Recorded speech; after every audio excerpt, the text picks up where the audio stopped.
Hey guys, welcome to Study Buddies. இன்னைக்கு நம்ம வந்து 12th chemistry chapter 11 hydroxy compounds and ethyl chemical properties of phenol பார்க்கலாம். So இதில் வந்து மோஸ்ட் இம்பார்ட்டன்ட் இந்த 3 ரியாக்ஷன் தான். ஸோ இந்த 3 ரியாக்ஷன் என்னென்னா react with zinc dust. So வந்து ஃபீனால் வந்து ஜிங்க் கூட ரியாக்ட் ஆகும்போது என்ன ப்ராடக்ட் கொடுக்கும் அப்படின்றது. Next react with ammonia. இந்த ரியாக்ஷன் வந்து 13th சாப்டர்லையும் இருக்குது. ஆக்சுவலி வந்து அனிலினோட ப்ரிப்பரேஷனுக்கு எப்படி ஃபீனால் மூலிமா அனிலினை எப்படி ப்ரிப்பேர் பண்ணுற ரியாக்ஷன் தான் இது. ஸோ நெக்ஸ்ட் வந்து reduction of phenol. So reduction வந்து அடிஷன் ஆஃப் ஹைட்ரஜன். ஸோ அந்த ஹெச் போட்டு ஸ்கொயர் ப்ராக்கெட்டில் யூஸ் பண்ணி நிக்கல்ன்ற கேட்டலிஸ்ட் யூஸ் பண்ணி பண்ணுறது. ஸோ இந்த 3 ரியாக்ஷனை இப்போ நம்ம இந்த வீடியோவில் பார்த்துடலாம். ஸோ இப்போ வந்து கெமிக்கல் ப்ராப்பர்ட்டிஸ் ஆஃப் ஃபீனாலில் வந்து first react with zinc dust பார்க்கலாம். ஸோ வந்து ஃபீனால் வந்து ஜிங்க்கு கூட ரியாக்ட் ஆக போகுது. ஸோ இதுதான் வந்து ஃபீனால் OH. ஸோ இந்த ஃபீனால் வந்து ஜிங்க்கு கூட ரியாக்ட் ஆகும் போது இந்த ப்ரெசன்ஸ் ஆஃப் ஹீட்டு, ஓகேவா. ஸோ இங்கே என்ன ஆகும் அப்படின்னு பார்த்தோம்னா இங்கே இருக்கிற ஆக்சிஜனும் இங்கே இருக்கிற ஜிங்க்கும் சேர்த்து ஜிங்க் ஆக்சைடாக வெளியே போயிடும். ஸோ இந்த இடத்துல பை ப்ராடக்டாக நமக்கு ஜிங்க் ஆக்சைடு கிடைக்கும். ஸோ இந்த இடத்துல இருக்க ஹெச் இங்கே பாண்ட் ஆகி ஒரு பென்சீனை ஃபார்ம் பண்ணும், ஓகேவா. ஜஸ்ட் பென்சீன், அதாவது ஃபீனால்லேருந்து பென்சீனை ஃபார்ம் பண்ணும், ஓகேவா. ஸோ ஜிங்க் ஆக்சைடு வெளியே போய் பென்சீனை ஃபார்ம் பண்ணியிருக்கு ஃபீனால்லேருந்து.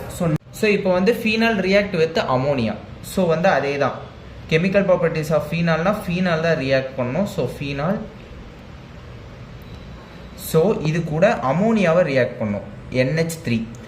இதுக்கு கேட்டலிஸ்டாக வந்து ஆன்ஹைட்ரஸ் ஜெட்டன் குளோரைட், ஓகேவா. ஆன்ஹைட்ரஸ் ஜெட்டன் குளோரைட் வித் சஃபிஷியன்ட் ஹீட்டுன்னும் போது இங்கே என்னென்னா இங்கே 3 ஹைட்ரஜன் இருக்கா. ஸோ அதில் ஒரு ஹைட்ரஜனும் இங்கே இருக்கிற OHும் வெளியே போயிடும். அதாவது ஒரு ஹைட்ரஜனும் OHும் வெளியே போயிடும். அப்போ வாட்டராக அங்கே வெளியே போகும், ஓகேவா. மிச்சம் இங்கே என்ன இருக்கும், NH2 இருக்குமா. அந்த NH2 போய் சப்ஸ்டியூட் ஆகும். NH2நாலே அது அமீன் குரூப். ஸோ இங்கே வந்து அனிலினை இது ஃபார்ம் பண்ணும், ஓகேவா.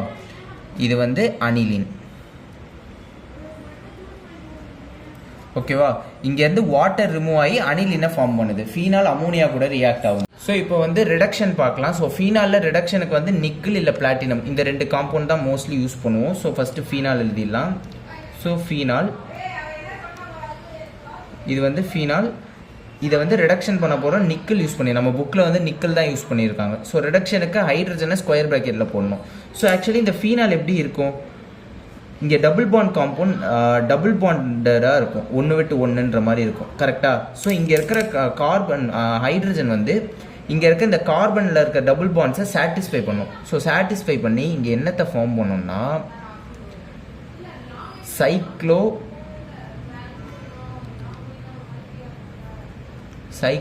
எக்ஸனால் அப்படின்ற காம்பவுண்டை ஃபார்ம் பண்ணும், ஓகேவா. அதாவது இந்த பென்சீனில் டபுள் பாண்டே இருக்கக்கூடாது, ஓகேவா. இது வந்து சேச்சுரேட்டட் காம்பவுண்டாக இருக்கும். அன்சேச்சுரேட்டட் காம்பவுண்ட்னா டபுள் பாண்ட்லாம் இருக்கிறது நான் இங்கே வந்து ரவுண்டாக ரெப்ரசென்ட் பண்ணியிருக்கேன். ஆக்சுவலி இப்படி தான் ரெப்ரசென்ட் பண்ணியிருக்கணும். ஸோ ஓகேவா, இதிலேருந்து இந்த மாதிரி மாறி இருக்கும். இந்த ஹைட்ரஜன் வந்து உள்ளே இருக்கிற டபுள் பாண்ட் கார்பன்ஸை வந்து சாட்டிஸ்ஃபை பண்ணி சைக்ளோ எக்ஸனாலாக ஒரு ஃபார்ம் பண்ணியிருக்கோம். தேங்க்யூ.